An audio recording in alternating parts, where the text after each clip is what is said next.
আজি 5 জুন বিশ্ব পৰিৱেশ দিৱস সমগ্ৰ দেশতে পালন কৰা হৈছে বিশ্ব পৰিৱেশ দিৱস। এই বিশ্ব পৰিৱেশৰ দিনা দুচকুত সেউজীয়াৰ সপোন দেখা এইজন তিয়কৰ মৰিজাজিৰ বিজু কুমাৰ শৰ্মা। সেউজীয়া এখন প্ৰাকৃতিক সৌন্দৰ্যৰে ভৰা পৃথিৱীত বিলীন হ'ব বিচৰা এইগৰাকী ব্যক্তিয়ে সুদীৰ্ঘ সময় জুৰি কৰি আহিছে পৰিৱেশ সজাগতামূলক কেতবোৰ ব্যতিক্ৰমী কাৰ্যসূচী। প্ৰয়াস কৰিছে আজিৰ প্ৰজন্মক সেউজমুখী কৰাৰ। আজি বিশ্ব পৰিৱেশ দিৱস আৰু এই বিশ্ব পৰিৱেশ দিৱসৰ দিনাই মই উপস্থিত আছোঁহি বৰ্তমান তিয়কত আৰু তিয়কৰ এক সেউজীয়া প্ৰকৃতিৰ মাজত মই উপস্থিত আছোঁহি আৰু মোৰ কাষতে আছে সেউজীয়া ভাল পোৱা এজন বিশেষ ব্যক্তি, যিগৰাকী ব্যক্তিয়ে সেউজীয়া প্ৰকৃতিখনক দেহে কেহে ভাল পায় আৰু তেখেতে আছে মোৰ কাষত আৰু তেখেতক চিনাকি কৰাই দিবলৈ বিচাৰিছোঁ। তেখেতক স্বাগতম জনাইছোঁ। তেখেতে হৈছে তিয়কৰ বিজু শৰ্মা। নমস্কাৰ। নমস্কাৰ। পোনপ্ৰথমে আপোনাক বিশ্ব পৰিৱেশ দিৱসৰ শুভেচ্ছা জ্ঞাপন কৰিলোঁ। হয়, আপোনালোকৰ জৰিয়তে আমি সমগ্ৰ অসমবাসীলৈ বিশ্ব পৰিৱেশ দিৱসৰ শুভেচ্ছা আৰু শুভকামনা জনালোঁ।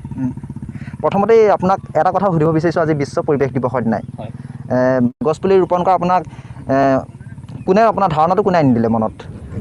আমি আচলতে সৰুৰ পৰা যি পৰিৱেশত ডাঙৰ হৈছিলোঁ, আমাৰ কাষেদি যোৱা মৰিজাজি নৈখনত মাছৰ সংখ্যা এসময়ত অসংখ্য মাছ আছিলে। লাহে লাহে মাছৰ সংখ্যা কমি গ'ল। সৰুতে আমি যিমান বিভিন্ন ধৰণৰ চৰাই চিৰিকটি কলকলনি শুনি ৰাতিপুৱা সাৰ পাইছিলোঁ, লাহে লাহে চৰাই চিৰিকটি কলকলনি কিন্তু আমাৰ গাঁও অঞ্চলতো কমিবলৈ ধৰিলে।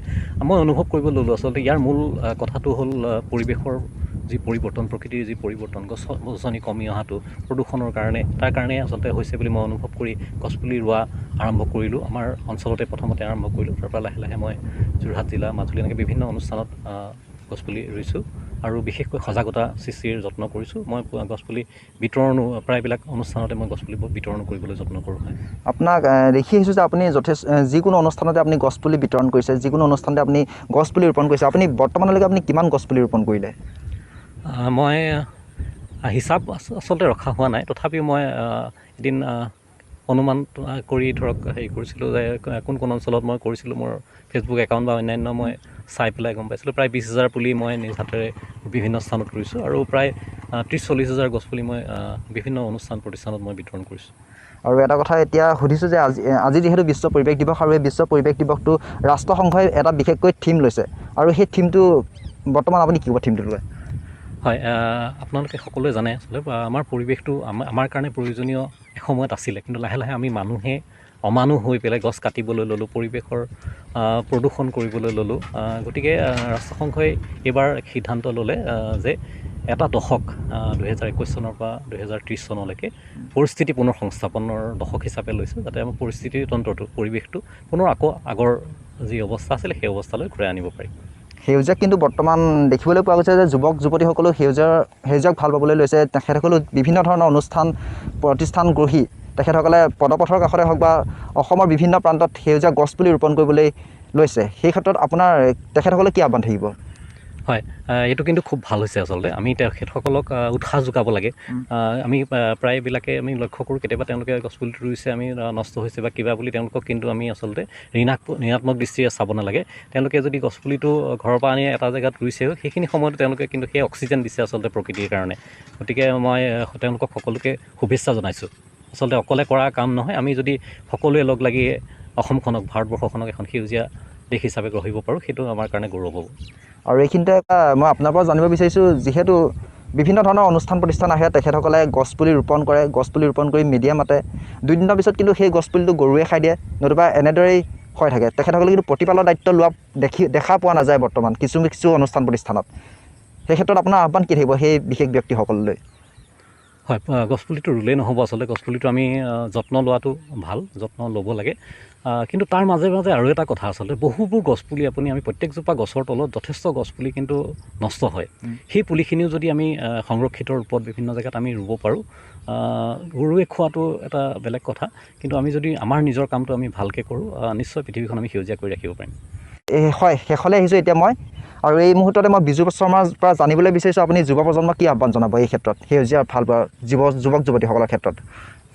হয়, আমি এতিয়া এক যান্ত্ৰিকতাৰ যুগত বাস কৰিলেও আমি সকলো শিক্ষিত, গতিকে আমি কাকো শিকাবলগীয়া আছে বুলি মই অনুভৱ নকৰোঁ। তেখেতসকল সকলো নিজে শিক্ষিত, কিন্তু তেখেতসকলে এটা বস্তু সদায় মনত ৰখাটো উচিত যে প্ৰকৃতি যদি থাকে তেতিয়াহে আমি থাকিম।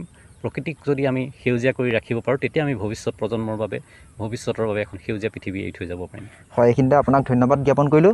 ঠিক যিদৰে কোভিডজনিত পৰিৱেশৰ মাজত নিজৰ গাঁওখনক সেউজ শীতল আৰু নিকা গাঁও হিচাপে গঢ়াৰ পৰিকল্পনাৰে আগবাঢ়ি আহিছে এদল যুৱক। নিজৰ আপোন গাঁওখনক সম্পূৰ্ণৰূপে প্ৰদূষণমুক্ত কৰি ৰখাৰ পৰিকল্পনাৰে চাৰিওফালে বাঁহৰ বেৰা দি কোনেও যাতে এডালো গছ কাটিব নোৱাৰে তাৰ প্ৰতি ব্যৱস্থা গ্ৰহণ কৰিছে। গছপুলি ৰোপণ কৰিছে বাঁহৰ ঘেৰা দি, বাঁহেৰে ডাষ্টবিন বনাইছে, প্লাষ্টিক মুক্ত কৰাৰ প্ৰয়াস চলাইছে। সেউজীয়া মোৰ ধৰণীক অধিক ধুনীয়া কৰাৰ সপোন ৰচনা কৰিছে বটদ্ৰৱা সমষ্টিৰ হাতীচুং মৌজাৰ গছপুৰীয়া গাঁৱৰ যুৱকবৃন্দই। নিজৰ গাঁঠিৰ ধন ভাঙি এইসকল প্ৰকৃতিপ্ৰেমী যুৱকে গাঁওখনৰ সেউজ পৰিৱেশক আটোমটোকাৰি কৰি ৰখাৰ প্ৰয়াস কৰিছে। বটদ্ৰৱা সমষ্টিৰ হাতীচুং মৌজাৰ এখন ঐতিহ্যমণ্ডিত গাঁও হৈছে গছপুৰীয়া গাঁও। এই গছপুৰীয়া গাঁৱৰ যুৱকসকলে লগ লাগি এই গছপুৰীয়া গাঁওখনক সেউজ সুন্দৰ কৰিবলৈ, প্ৰাকৃতিকভাৱে এখন উন্নত স্বচ্ছ গাঁও কৰিবলৈ ইতিমধ্যে তেওঁলোকে কাৰ্য পদ্ধতি হাতত লৈছে। আজি প্ৰায় এটা পষেক জুৰি তেওঁলোকে শ্ৰমদান কৰি নিজৰ পকেটৰ পইচাৰে তেওঁলোকে এই গাঁওখনৰ উন্নয়নৰ কামত নামি পৰিছে আৰু তেওঁলোকৰ পৰিকল্পনা হৈছে যাতে এই গাঁওখনক এখন পৰ্যটন গাঁও হিচাপে গঢ়ি তুলিব পাৰে আৰু ৰাজ্যৰ বিভিন্ন প্ৰান্তৰ মানুহে যাতে এই গাঁওখন চাবলৈ আহে, তাৰোপৰি আমাৰ ভাৰতবৰ্ষৰ বুকুত যাতে এই গাঁওখনৰ নাম জিলিকি উঠে তাৰ কাৰণে তেওঁলোকে কষ্ট কৰিছে। কোভিডজনিত পৰিস্থিতিত গাঁওখনৰ সকলো ল'ৰা গাঁৱতে আহি আছে আৰু তেওঁলোকে সেইকাৰণে লগ লাগি তেওঁলোকে এই গঠনমূলক পদক্ষেপ হাতত লৈছে আৰু পৰিৱেশ দিৱসৰ প্ৰাক মুহূৰ্তত তেওঁলোকে এই কাম আৰম্ভ কৰিছে। তেওঁলোকে সংকল্প লৈছে যে পৰিৱেশ দিৱসৰ লগত সংগতি ৰাখি তেওঁলোকে ইয়াৰ পৰিৱেশ সংৰক্ষণ কৰি আমাৰ যি অক্সিজেনৰ পৰিমাণ পৃথিৱীত কমিছে তাৰ যাতে অক্সিজেনৰ পৰিমাণ বৃদ্ধি পায় তাৰ বাবে লগতে এখন প্ৰদূষণমুক্ত গাঁও গঠন কৰি তেওঁলোকে সমাজখনলৈ এটা অৱদান আগবঢ়াব পাৰে তাৰ বাবে সংকল্পবদ্ধ হৈছে। এনে পৰিপ্ৰেক্ষিতত এই গাঁওখনৰ ল'ৰাখিনিৰ লগত মোৰ এটা খুব আপোন আৰু ঘনিষ্ঠ সম্পৰ্ক আছে।